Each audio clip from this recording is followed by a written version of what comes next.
Hello everybody and welcome to another edition of Poland Daily Travel, this time in a very relaxed position at the Museum of Agriculture in Ciechanowiec. Yeah, Exactly. Ciechanowiec. With Stan, the man who has been our guide around here.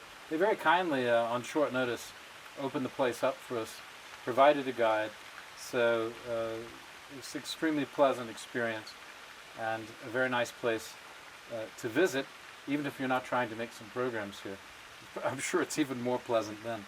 But we're very happy that Stan was able to join us.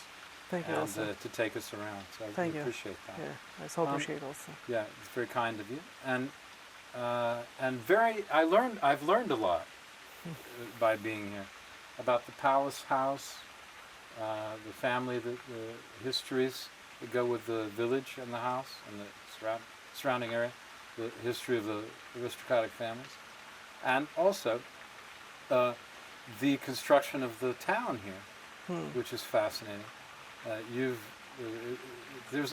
They're nice. You call it a Skansen, this reconstruction, Yeah. and you have various of these around Poland, some more substantial than others. Novograd has a nice one. Exactly.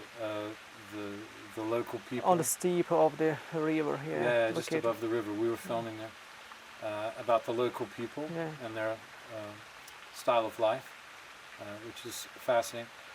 And this is very much concentrating on the agricultural life and the life of the people in this area, right? Yeah, right. And the buildings have been, that you've recreated this small Williamsburg, if you will, like the one in Virginia, is made up of buildings, authentic buildings from local area that have been moved here. Yeah. But there's one thing that's very interesting that we were talking about. We haven't really talked much about it on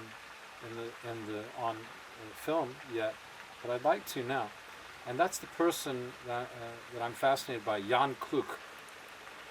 Jan Kluk, because now I think about it, I remember his name a little bit, but this guy is amazing, and he should be right up there with all the great scientists, don't you think? Exactly. John Christopher Kluk, precisely. And this museum's in his honor.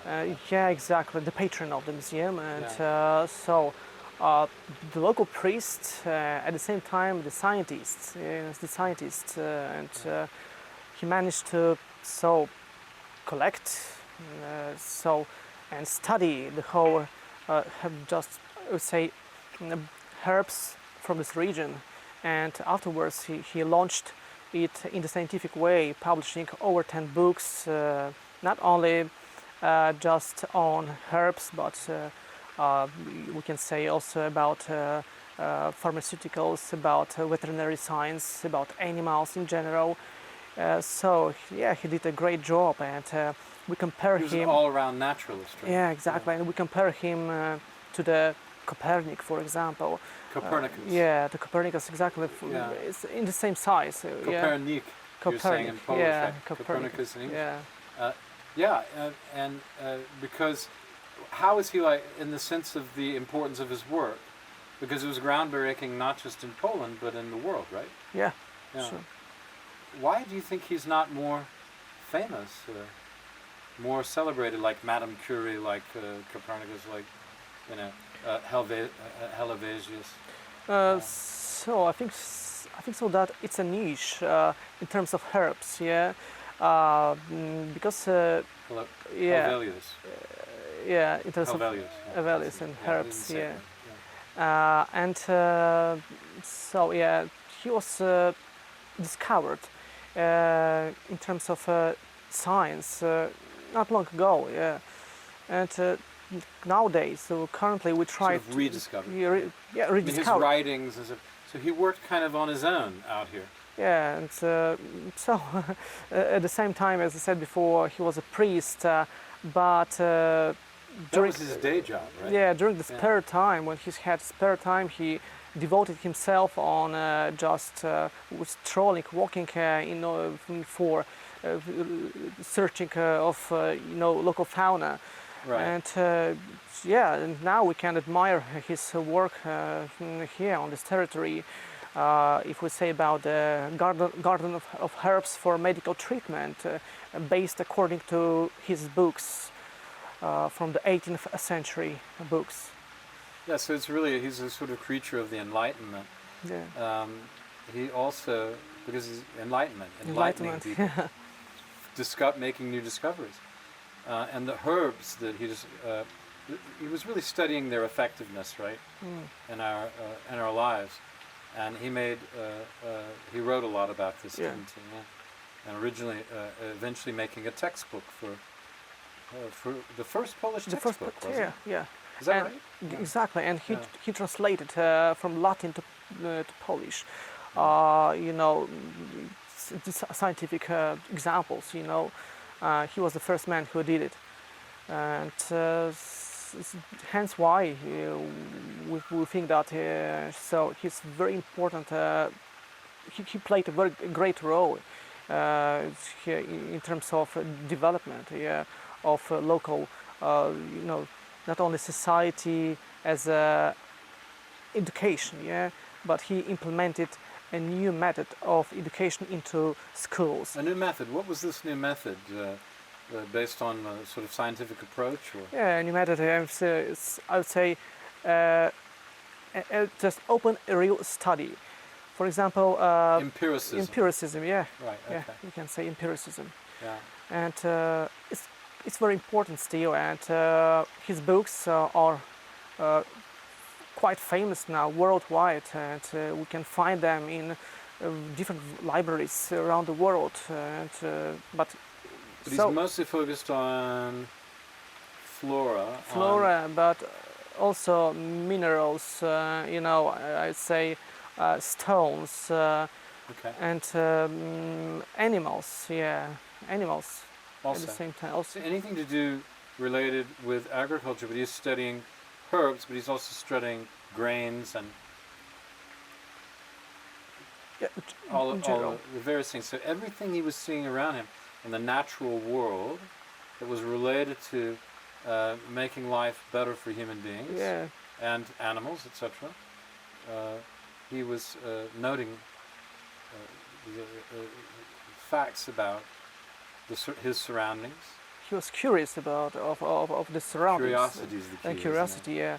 And we can see just caterpillars, something like that around, even fish and butterflies. It was the main point. Butterflies are one of my favorites. It was the main point. Exactly, it was the main point in his science. He could just walk and through hours and hours just finding out something new about this nature, about this splendid history of unknown nature at that time. Mm-hmm. But he managed to just elaborate it in the scientific way, and it was a pivotal moment for our science and European science, and then afterwards it extended worldwide. I mean his science. It's a real groundbreaker. Yeah, groundbreaker. Another 18th century groundbreaker, but one who's not so well known, and his name is Jan Kluk. Jan Kluk.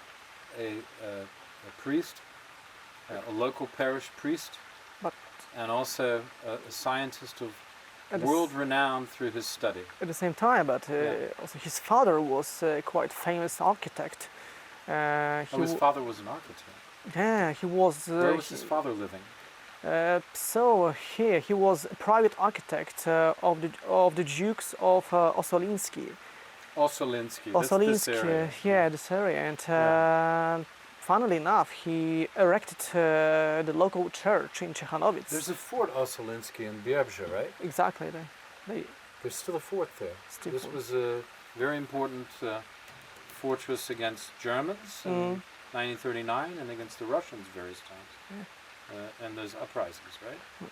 They go there and take this fortress and then hang out, wait for the Russians to come. Yeah. It's just up the road. It's not far. In the Biebrze National Forest, which is intricate history. Is that the biggest park in Poland, maybe? the Bierbrze Park, I think. It's just not the biggest, I would say, yeah, but one of the Now, did Jan biggest. Kluk go there to Uh, study? Because it's amazing So I guess amounts of flora and fauna there. I think so. I think so because he focused not only on the local territory, area, but It has, that's right, because the waterlands there are some of the most important in Europe for sure, Yeah. and on the continent of Europe and Eurasia. but also he traveled by using vehicles, horses, bugboards. It was a time-consuming process to reach from one destination to the next one, to the Bierbrze, for example. And not easy to travel yeah, back and then. he just A lot of water. yeah, a lot of water, and he managed to do it. We think that he did also his journey to those areas in order to study, to collect new examples of herbs, and to bring to Ciechanowiec, and then in a process to just give it just to elaborate it properly. Yeah, fascinating stuff. Jan Kluk. Jan Kluk Yeah, from a great figure from this area, and the namesake of the museum here, yeah, and the patron, as you say, right? patron, The spiritual patron. the fascinating and awesome person from this town. Yeah, it's worth knowing and searching and about this About man. him before you come here. Yeah. Just look him up on the internet. On the There's plenty internet. of information. We have some information on the internet. Kluk, K-L-U-K. Yeah, even we can purchase his books. The Dictionary of Plants, the most popular one among his set of books. Oh. The Dictionary of Plants. Great stuff. Yeah. Thank you Thank you for also. the illuminating conversation. All right. Hope you enjoyed that. I hope you enjoyed the view as well. There's a nice watermill at the end, isn't it? Can you see that? Still works. Vova will get a picture. Oh, you got that, Vova? Yeah.